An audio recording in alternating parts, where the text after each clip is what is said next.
Юля выгрузила из машины доверху набитые продуктами пакеты.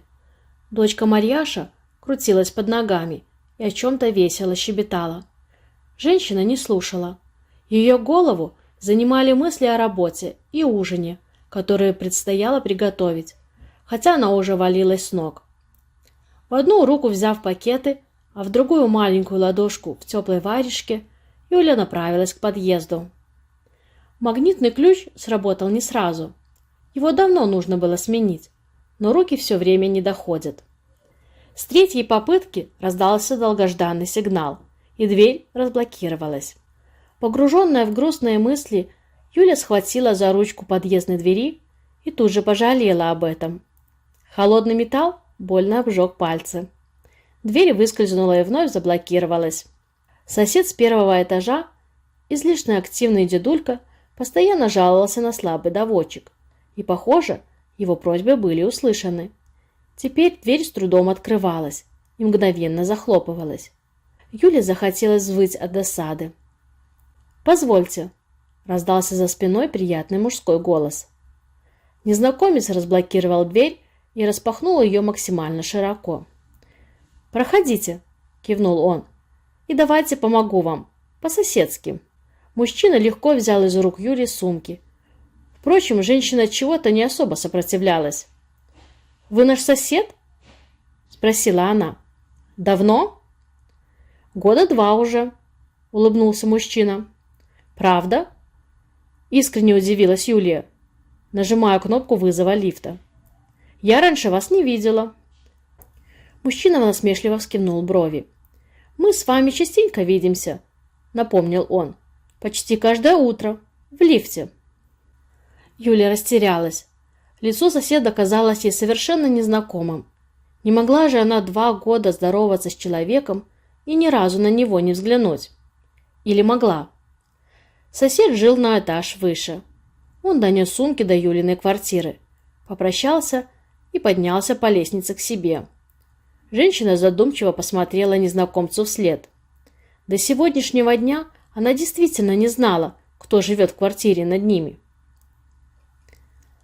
Долгожданный выходной начался с раннего звонка на телефон. С трудом распахнув глаза, Юля схватила гаджет и, не глядя на экран, ответила. Звонил бывший муж.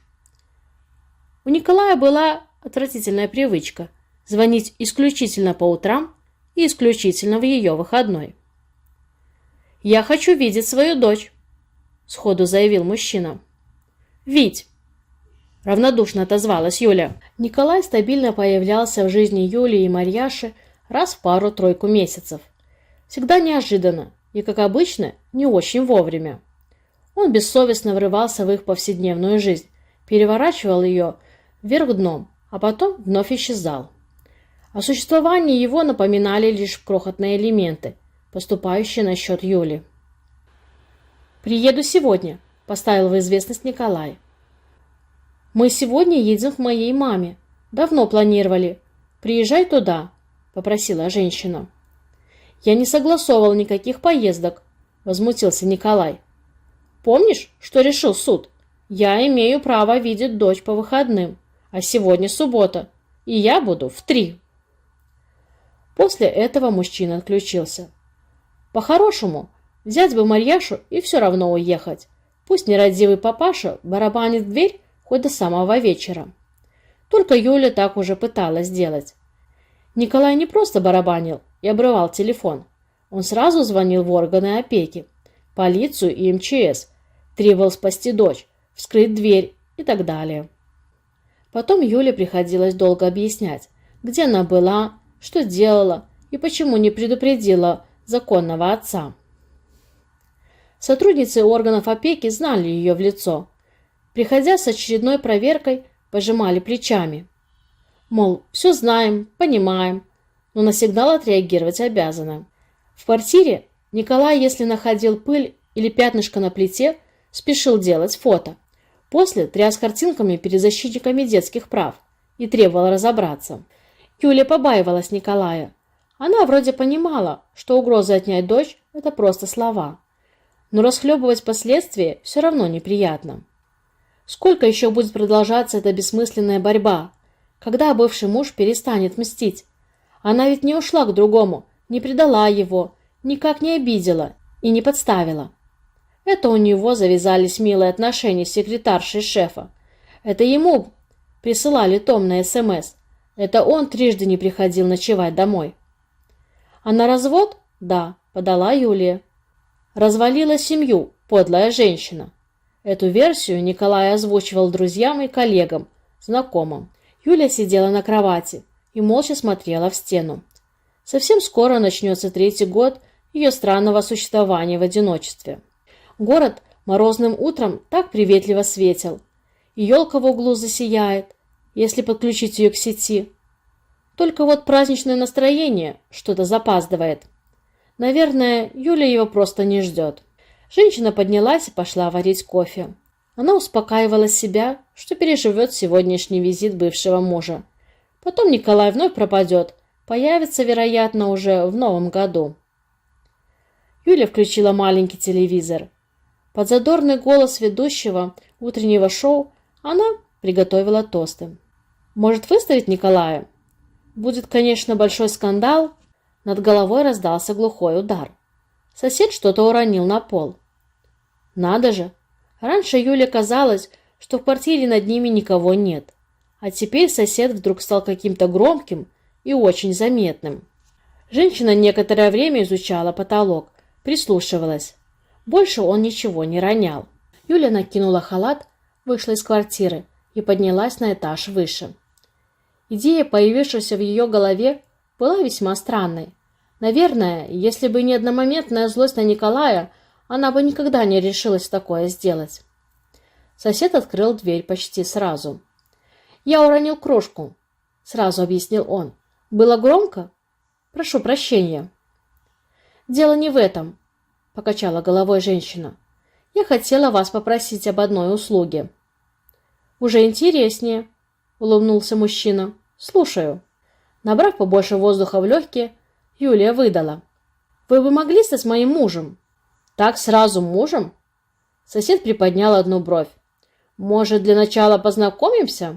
«Это на один вечер», — объяснила Юля. «А, ну тогда да», — кивнул мужчина.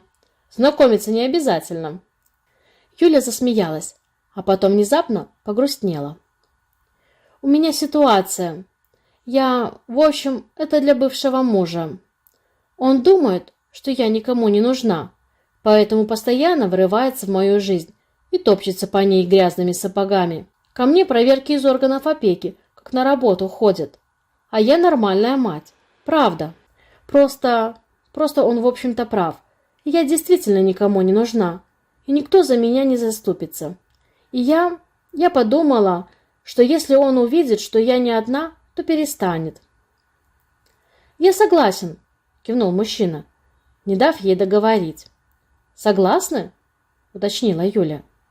«Да», — подтвердил он. «Я знаю вашу ситуацию. Заботливые тетушки из органов заглядывали несколько раз, спрашивали, не замечаю ли я чего-то странного за вами. Потом соседки поделились подробностями». Юля опустила голову. Да уж, ее история для соседей не новость. Они уже устали уверять проверяющих, что дочь у Юли не голодает, не кричит, не плачет и хорошо одета. «Я, кстати, Павел», — представился мужчина. «Юля», — улыбнулась в ответ женщина. Смех на кухне прервала очередь дробных нетерпеливых звонков. Юля напряженно взглянула на Павла. «Я открою», — сказал он, поднялся со стула и вышел в прихожую. Замок щелкнул. На пороге стоял Николай. «Вы кто?» — спросил он. «Муж Юли», — без тени смущения соврал Павел. «Сейчас она Марьяшу соберет, и пойдете гулять». «Куда гулять? Я думал, мы дома посидим», — недоумевал бывший муж. «Нет, я против», — пожал плечами Паша. «В смысле?» «В прямом. Не хочу видеть бывшего своей жены в моей квартире. Жди на площадке». Павел уже хотел закрыть дверь, но Николай, выставив ногу вперед, помешал ему. «Там моя дочь. Имею право ее видеть хоть каждые выходные», — крикнул он. «Так по закону написано». «Имеешь, никто не спорит», — согласился Павел. «Только я не помню, чтобы в законе где-то было написано, что свои права ты получаешь на территории жены. Жрешь из ее холодильника, лазишь по ее шкафам. Давай будем это заканчивать. И, кстати, еще раз ты своим звонком меня разбудишь, пеняй на себя», — добавил Павел. «Звонить строго после 10 утра и не позднее 9 вечера». Юля прислушалась к разговору двух мужчин. Больше всего она боялась, что Николай устроит драку. Неудобно бы получилось перед Пашей. Но он даже спорил не особо рьяно. Видимо, ругаться с женой проще, чем с ее новым 2-метровым мужем. «Через 4 часа ждем обратно. Нам еще к маме ехать», — напомнил Паша. Дверь за Николаем и Марьяной захлопнулась. «Что-то я переживаю, Паш», — вздохнула Юля. «Не нужно было их вдвоем отпускать. Вдруг он...» «Не думаю», — ответил мужчина. «Через час устанут и придут домой». Так и случилось. Николай был совершенно не готов к общению с дочерью 1 на 1. Он попросту не знал, что делать с девочкой, поэтому спустя 1,5 часа уже стоял на пороге Юлиной квартиры. «Быстро вы!» — улыбнулась женщина. «Холодно там!» — соврал Николай под строгим взглядом Павла. Как только они остались с бывшей женой в прихожей вдвоем, мужчина стал выговаривать Юле, что муж новый у нее грубиян, и он, Николай, этого так не оставит, будет жаловаться и везде писать. «Пиши», — равнодушно ответила Юлия. «И на мужика твоего напишу». «Пиши». «И на тебя напишу». «Пиши». «Где ты его только нашла?» — возмутился Николай. «Неотесанный хам какой-то». Юля ждала, что к ней вновь нагрянут проверяющие. Но вот уже неделю было тихо. В субботу Николай не позвонил, и в воскресенье тоже. Сообщений не присылал. Неужели неинтересно стало? Похоже, ни одинокую, ни слабую бывшую жену мучить вовсе не так весело. Юля с горечью подумала, что когда-то любила этого человека. Раньше он таким не был. Или был? Кто-то нажал на кнопку вызова лифта. Юля вернулась в реальность. Они с Павлом по традиции встретились на том же самом месте, где она раньше его никогда не замечала. Мужчина нес в руках живую елку. «С наступающим!» — сказал Павел. «Как поживаете, жена?» «Спасибо, неплохо», — улыбнулась женщина. «Не достает бывший?» «Не звонил», — рассказала Юлия. «Придете сегодня? Вас Марьяна ждет с подарком. Сама слепила зайчика». «Давайте лучше вы ко мне», — пригласил мужчина. «Елку будем наряжать». Юлия улыбнулась. Лифт наполнил аромат морозной хвои. Она посмотрела на Павла, а тот в ответ на нее. Как она раньше его не замечала. И того, что Новый год совсем близко, что перемены в жизни все-таки случаются, и что настроение праздничное уже есть и всегда было. Оно внутри. Пряталось глубоко в душе, на самой нижней полке. Нужно лишь его достать, стряхнуть пыль обид, взаимных претензий и печальных моментов. И тогда оно расцветет вновь. Дорогие друзья, спасибо, что сегодня были со мной. Ставьте лайк, подписывайтесь на канал и оставляйте ваши комментарии. Поздравляю вас с наступающим Новым годом и Рождеством. Пусть любовь, радость и мир всегда будет в вашем сердце, в вашей семье. Всего наилучшего. До новых встреч!